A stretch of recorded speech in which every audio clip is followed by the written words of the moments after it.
Hello दोस्तों, Radhe Radhe blog में आपका स्वागत है। दोस्तों, आज के इस वीडियो में आपके लिए एसबीआई की एक ऐसी शानदार स्कीम लेके आई हूँ जो खास तौर पर आपके बच्चों के सपनों को हकीकत में बदलने के लिए बनाई गई है। अगर कोई व्यक्ति 50,000 इस प्लान में लमसम निवेश करता है और अगर लंबे समय तक इसे इन्वेस्ट रखता तो यह पैसा कई गुना बढ़ सकता है। हाइपोथेटिक यह 30 से 35 लाख तक पहुंच सकता है, लेकिन इसके पीछे एक स्ट्रेटजी है। जो उस स्ट्रेटजी को समझने के लिए आपको यह वीडियो पूरा देखना होगा। जब मैं आपको बताऊंगी कि स्ट्रेटजी क्या है, कितने वर्षों तक पैसा जमा रखना है, कितने परसेंटेज के साथ आपको पैसा ग्रो हो सकता है और कितना रिस्क है। तो चलिए वीडियो शुरू करते हैं। उससे पहले हम आपको बता दें कि यह वीडियो कोई इन्वेस्टमेंट एडवाइजर नहीं है, यह केवल एक एजुकेशनल रिलेटेड वीडियो है। दोस्तों, जिंदगी में हर इंसान के कंधों पर कुछ ना कुछ बड़ी जिम्मेदारियां होती हैं और इसमें सबसे जरूरी जिम्मेदारी होती है अपने बच्चों का भविष्य संवारना। वह उनकी पढ़ाई हो, उनकी शादी हो या फिर उनकी हाई एजुकेशन, यह वह सपने हैं जो हर व्यक्ति, हर माँ बाप अपने बच्चों के लिए देखते हैं। लेकिन इन सपनों को पूरा करने के लिए चाहिए होता है एक बड़ा अमाउंट, और अगर हम इसके लिए लोन लें की सोच रहे हैं तो वह बोझ हमारे दिल और जेब पर दोनों पर भारी पड़ सकता है। इसीलिए अपने बच्चों के सुनहरे भविष्य के लिए सही वक्त पर सही योजना में पैसा लगाना ना सिर्फ जरूरी है कि एक माता पिता का अपने। दोस्तों, मैं बात कर रही हूँ एसबीआई के मेगा चिल्ड्रन बेनिफिट फंड की, जो सितंबर 2020 में शुरू हुआ था। इस फंड का एसबीआई अभी 40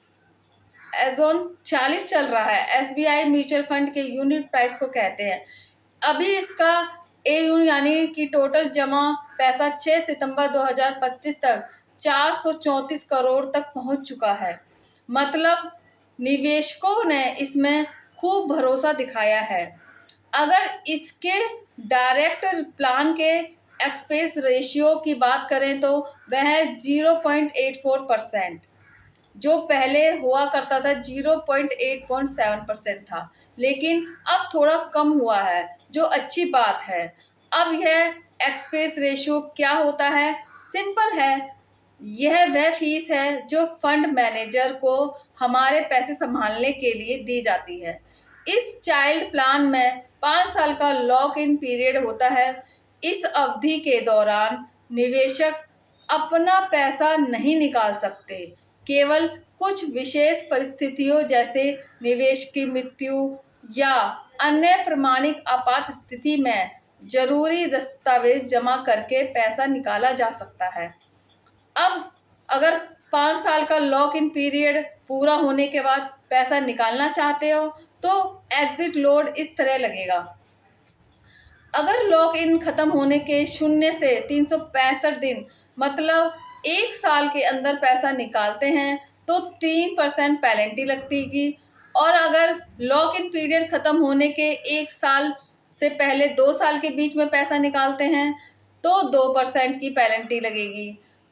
अगर लॉक इन पीरियड खत्म होने के यानी कि 2 साल से 3 साल के बीच में अगर आप अपना पैसा निकालते हैं तो 1% का पेनल्टी लगेगी। और अगर लॉक इन खत्म होने के यानी कि 3 साल के बाद पैसा निकालते हो तो कोई पेनल्टी नहीं लगेगी। दोस्तों, इस फंड के 5 साल के लॉक इन को कमी मत समझो, यह एक खासियत है। यह लॉक इन निवेश के पैसों को सेफ रखता है ताकि बच्चे बड़े अपने सपनों अच्छा खासा फंड तैयार कर सकते हो। 5 साल में शेयर मार्केट का उतार चढ़ाव थोड़ा बैलेंस हो जाता है और निवेशक के पैसे पर कंपाउंडिंग का जादू चलता है। तो यह लॉक इन निवेश को थोड़ा डिसिप्लिन में रखता है।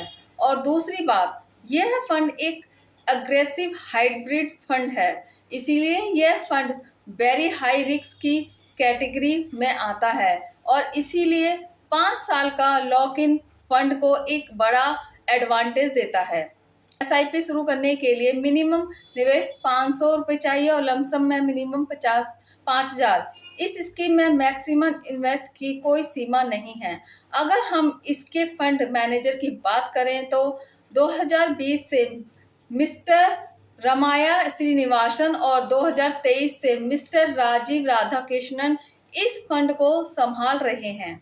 यह लोग ही डिसाइड करते हैं कि हमारा पैसा कहाँ लगाना है और रिटर्न्स की जिम्मेदारी भी इन्हीं की है। चलिए अब बात करते हैं इस फंड के रिटर्न की। इस फंड ने पिछले 6 महीने में 16% का CAGR रिटर्न दिया है और पिछले 1 साल में 6% CAGR रिटर्न दिया है, जो कि काफ़ी कम है। ऐसा इसलिए क्योंकि पिछले 1 साल में मार्केट ग्लोबल अंडरस्टैंड की वजह से काफ़ी गिरा था, लेकिन अगर हम इसके पिछले 3 साल के SGR रिटर्न की बात करें तो इसमें 23.6% का रिटर्न दिया है और वही ऑल टाइम रिटर्न इसमें 36% का CAGR रिटर्न दिया है, जो काफ़ी स्ट्रॉन्ग परफॉर्मेंस रहा है।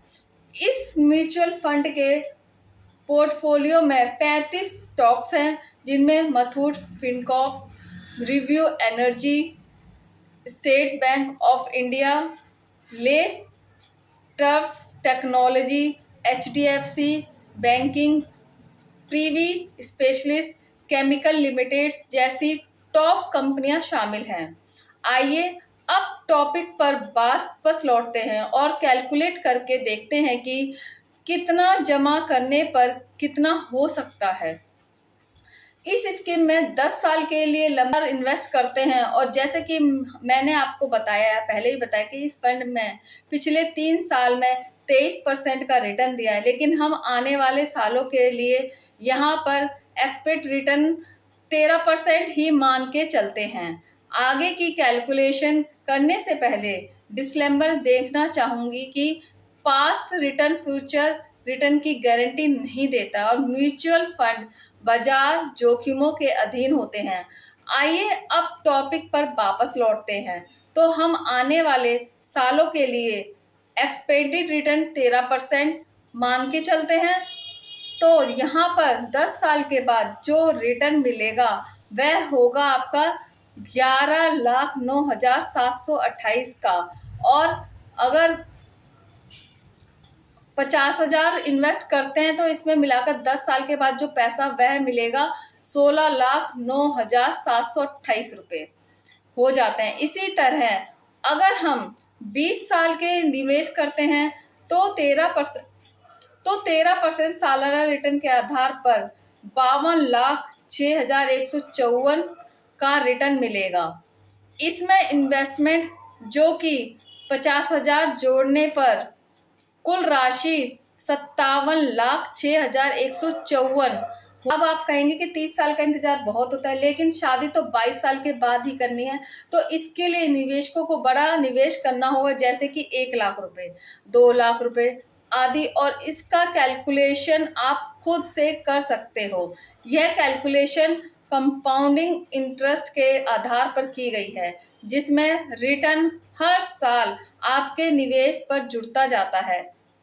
एक बार फिर ध्यान दें कि म्यूचुअल फंड के रिटर्न बाजार के जोखिम पर निर्भर करते हैं और 13% का अनुमानित रिटर्न गारंटी नहीं है। निवेश से पहले स्कीम की डिटेल और जोखिमों को अच्छी तरह से समझ लेना, और यह कोई इन्वेस्टमेंट एडवाइज़र नहीं है, केवल एजुकेशनल के लिए है। अगर दोस्तों आपको यह वीडियो पसंद आया हो तो इसे लाइक करें, हमारे चैनल को सब्सक्राइब करें। वीडियो देखने के लिए आपका बहुत बहुत धन्यवाद।